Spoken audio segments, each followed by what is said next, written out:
ओम नमो भगवते वासुदेवाय नमः। नमस्कार बंधुगण आपण मानकु आम यूट्यूब चैनल को स्वागत। आज आम आपण मानकु कहबू 9 और 10 तारिखर दिनटी आपणकर किपरि साब्यस्त हेबो, केउ प्रकार ए दुई दिन को आपण प्लानिंग करिवे, ए दुई दिनर स्थिति आपणकर किपरि रहिबो, ता सहित जदि आम विशेष भाव में आपको कहबू केउ सब जिनिस रे आपणको फायदा हेबो, केउ सब जिनिस रे आपणको सावधानियता अवलंबन करबा को पड़िबो, आपणकर लव लाइफ किपरि रहिबो, क्यारियर किपरि रहिबो, बिजनेस आउ व्यापार किपरि रहिबो, ता सहित स्वास्थ्यर महत्वपूर्ण इनफॉरमेशन मध्ये आमे आपण मानकु देबू। आउ ए वीडियो शेष रे आमे आपण मानकु किछि उपाय विषय मध्ये कहबू, जहा द्वारा आपण ए दिन को आहुरी अधिक शुभ और मंगलदायक साब्यस्त करि परिबे। तेणु आगो को वीडियो आरंभ करबा पूर्व आमर आपनकु रिक्वेस्ट कि जदि आपण आमर ए चैनल ले नुआ करी आछंती तो चैनल को सब्सक्राइब करंतु, सांगरे नोटिफिकेशन बेल को मध्य ऑन करंतु, जहा द्वारा समय समय सह नुआ नुआ वीडियो रो नोटिफिकेशन आपनकु मिल जिवो। तो आसंतु जानिबा किपरि रहिबो आपनक पई विशेष रूप रे 9 और 10 तारिखर दिन। जदि सबुठार प्रथमे कहबा कि ए दिन रे कोन आपनक पई विशेष रूप रे पॉजिटिव रहिबा पई जाउछि, जदि आमे आपण माननकु कहबू कि ए दिन रे प्रकृति आपनकु भरपूर साथ प्रदान करिवो, कौनसी लाभदायक एवं महत्वपूर्ण समाचार मिलिबा कारणरू आपण निजको आत्मबल एवं भावनात्मक रूप से बहुत अधिक सशक्त अनुभव करिवे। अटकी थिबा कार्य को पूरा करिबा पई जदि कहिबा आपण पूरा परिश्रम करिवे, ए दिन आपणक पई बहुत ही लाभदायक दिन विशेष रूप से सिद्ध हेबो। ए दिन कौनसी महत्वपूर्ण समाचार आपणको अवश्य मिलिबो, आर्थिक समस्या सुधुरिबो, अटकी थिबा कौनसी जमी बाड़ी संबंधित कार्य रे आपणको सफलता मिलिबार विशेष रूप से जोग बनुछि। कौनसी पुराणा मित्रंक द्वारा साक्षात हेबा कारणरू मन आपणकर बहुत प्रसन्न रहिबो। ए दिन सुख सुविधा जेपरि जिनिस को किणा किणी रे आपण आपणक टाइम को स्पेंड करिवे, निजर प्रतिभा और क्षमता को बुझिबे, जहा द्वारा आपणकर व्यक्तित्व रे आहुरी अधिक निखार देखिबा को मिलिबो तथा समाज रे आपणकर छवि देखिबा को मिलिबो। ए दिन व्यस्ततापूर्ण रहिबो, कामर बहुत ही अधिक बोझ रहिबो, किंतु सफलता मिलिबा द्वारा थकापणा आपणको आदो हेबो नाही, उत्साह मध्य आपणकर बनिकी रहिबो। घरे बंधु बांधवक आगमन द्वारा मौज मजलिस रे आपणकर टाइम को स्पेंड करिवे। निजर योजना को सफल बनैबारे ए दिन आपणक पई बहुत ही उत्तम रहिबो। काफी लंबा टाइम रु विशेष रूप से चली आसुथुबा कौनसी प्रॉब्लम रु विशेष रूप से आपणको मुक्ति मिलिबो, जहा द्वारा आपण निजको चिंता मुक्त अनुभव मध्य करिवे। किंतु आर्थिक मामला विषय जदि कहबा ठोस आ महत्वपूर्ण निर्णय आपणक पई लाभदायक सिद्ध हेबो। समयर चाल आपणक सपक्ष रे रहिबो, एहार आपण बहुत भरपूर उपयोग करंतु। आपणकर महत्वपूर्ण कार्य प्रणाली द्वारा आपण समस्तक समक्ष रे प्रशंसार मध्य पात्र हेबे, किंतु कौनसी भी कार्य अथवा योजना पूर्वरु रूपरेखा अवश्य बनै नियंतु, एहा आपणक पई बहुत ही भल रहिबो। अनेक प्रकार सफलता ए दिन रे आपणको अवश्य ही प्राप्त हेबाकू जाउछि। ता सहित आसंतु जानिबा ए दिन रे आपणको पई कोन नेगेटिव रहिबो। निजर क्रोध एवं तर्तर जेपरि स्वभाव उपरे आपण नियंत्रण रखंतु।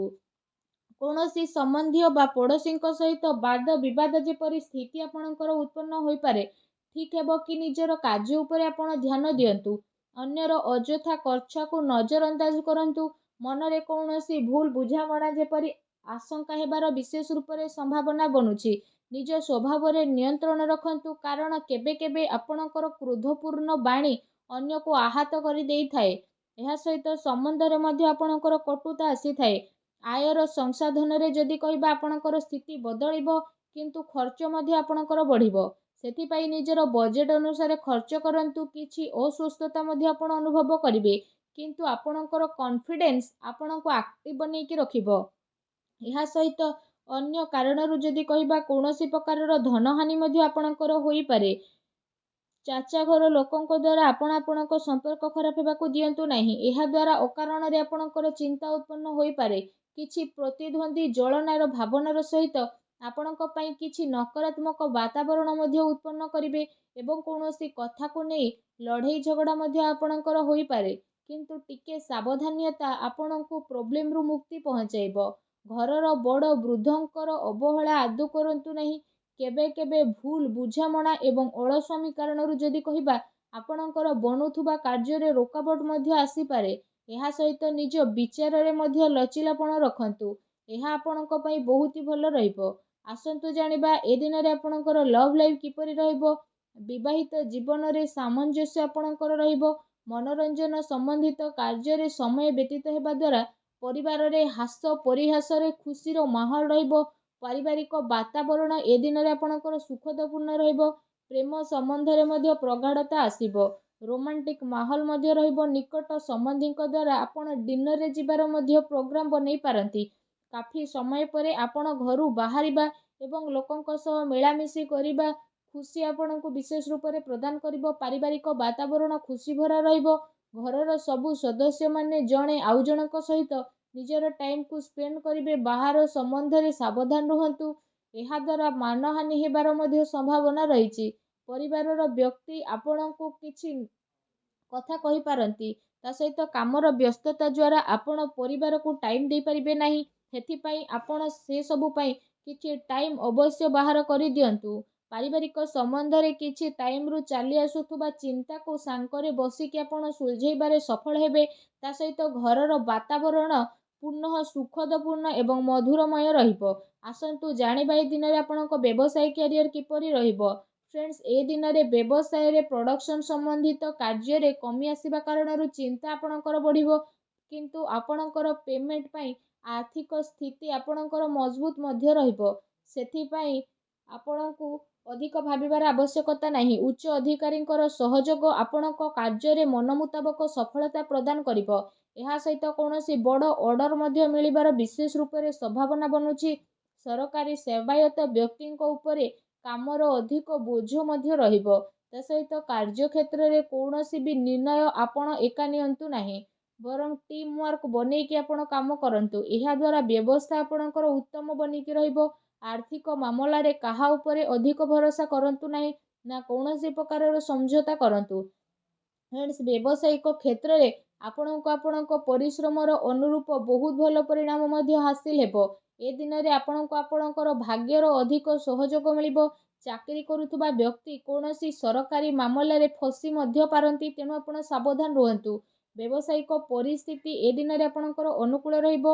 ଆପଣ ଆପଣଙ୍କର ପୁରା ଧ୍ୟାନ ବିଜନେସ୍ ଉପରେ କେନ୍ଦ୍ରିତ କରିବେ। କୌଣସି ବଡ଼ ଲୋକଙ୍କୁ ମିଳିବାର ସମ୍ଭାବନା ମଧ୍ୟ ରହିଛି। ବ୍ୟବସାୟିକ ଗତିବିଧି ସମ୍ବନ୍ଧିତ ଯୋଜନା ମଧ୍ୟ ଆପଣଙ୍କର କୌଣସି ବାହାର ବ୍ୟକ୍ତିଙ୍କ ସହ ସେୟାର କରନ୍ତୁ ନାହିଁ।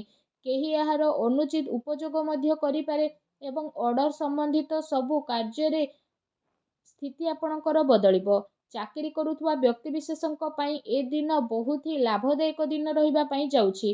ଫ୍ରେଣ୍ଡସ୍, ଚାକିରି ସମ୍ବନ୍ଧିତ ଯଦି କହିବା, ଏ ଦିନରେ ଆପଣଙ୍କୁ ବହୁତ ଅଧିକ ଖୁସି ଖବର ଅବଶ୍ୟ ହିଁ ପ୍ରାପ୍ତ ହେବ, ଯାହାଦ୍ୱାରା ଆପଣଙ୍କୁ କାଫି ଖୁସିର ଅନୁଭବ ହେବ। ଆସନ୍ତୁ ଜାଣିବା ଏ ଦିନରେ ଆପଣଙ୍କ ସ୍ୱାସ୍ଥ୍ୟ କିପରି ରହିବ। ଯଦି କହିବା ଗ୍ୟାସ୍ ଏସିଡିଟି ଦ୍ୱାରା ଆପଣଙ୍କୁ ପ୍ରୋବ୍ଲେମ ରହିବ। ଖାଦ୍ୟପେୟରେ ସଂଯମତା ରଖନ୍ତୁ। ବ୍ୟବସ୍ଥିତ ଦିନଚର୍ଯ୍ୟା ଆସିବାର ଅତି ଆବଶ୍ୟକତା ରହିଛି। ତା ସହିତ ସ୍ୱାସ୍ଥ୍ୟ ମୌସୁମୀ ପରିବର୍ତ୍ତନ କାରଣରୁ ଥକାପଣ ଆପଣଙ୍କୁ ବିଶେଷ ରୂପରେ ଅନୁଭବ ହେବ। କମଜୋରି ଅନୁଭବ ହେବ।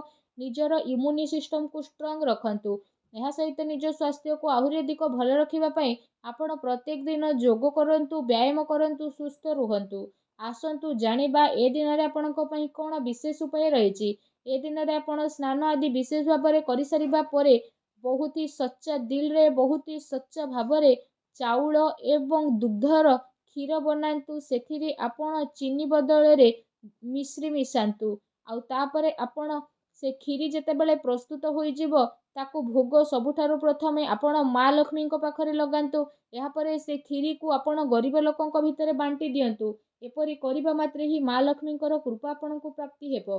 ଆଶା କରୁଛି ଆଜିର ଭିଡ଼ିଓଟି ଭଲ ଲାଗିଥିବ। ଭିଡ଼ିଓଟି ଭଲ ଲାଗିଥିଲେ ଭିଡ଼ିଓଟିକୁ ଲାଇକ୍ଟେ କରନ୍ତୁ। ଚ୍ୟାନେଲରେ ନୂଆ ଆସିଲେ ଚ୍ୟାନେଲକୁ ସବସ୍କ୍ରାଇବ୍ କରନ୍ତୁ। ଧନ୍ୟବାଦ।